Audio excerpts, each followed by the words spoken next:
Hi, if you're watching this video, chances are you have been programming using more traditional IDEs such as VS Code, Visual Studio, or PyCharm.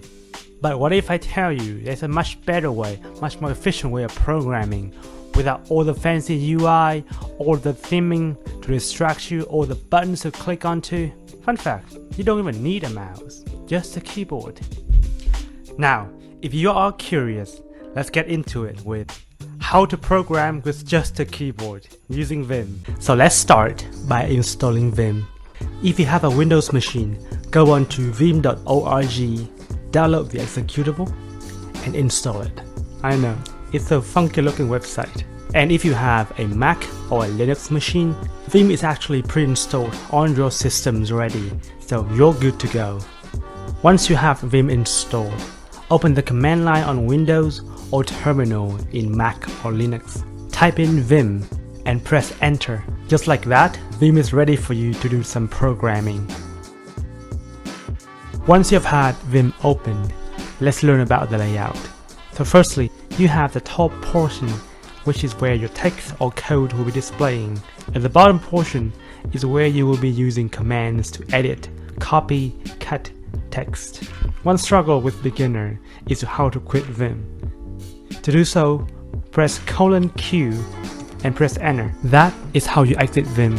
When you open Vim for the first time, you enter what's called a normal mode. To edit a file, press edit plus the name of the file. If the file is not present, a new file with that name will be created.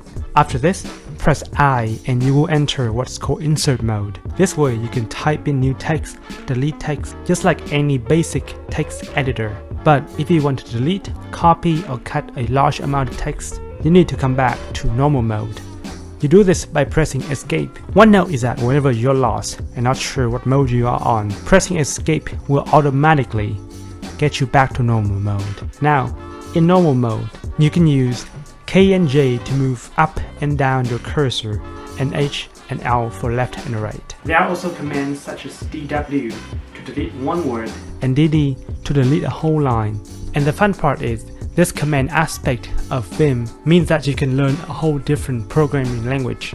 You can insert a number before a command, and that command could be executed that number of times. For example, to delete 3 lines, press 3DD, and to get rid of 2 words, press 2DW. This way, you can delete or insert text much faster than how you can do it with a mouse. Also, the command for copy, cut, and paste text are YDNP, being short for yank, delete, and put. This is the foundation of what we know as copy, cut, and paste today. For those who are interested in much more advanced Vim, you will actually have multiple clipboards with Vim, and that is the end of the tutorial. This is meant to be a very simple tutorial and introduction to Vim to let you see if you are a good fit as a Vim user or not. If you are, I've left some references down on the description so that you can learn further about Vim. It's a worthwhile rabbit hole if you like it. If not, thanks for watching anyway. With that in mind, I hope that you have learned something and have a good day.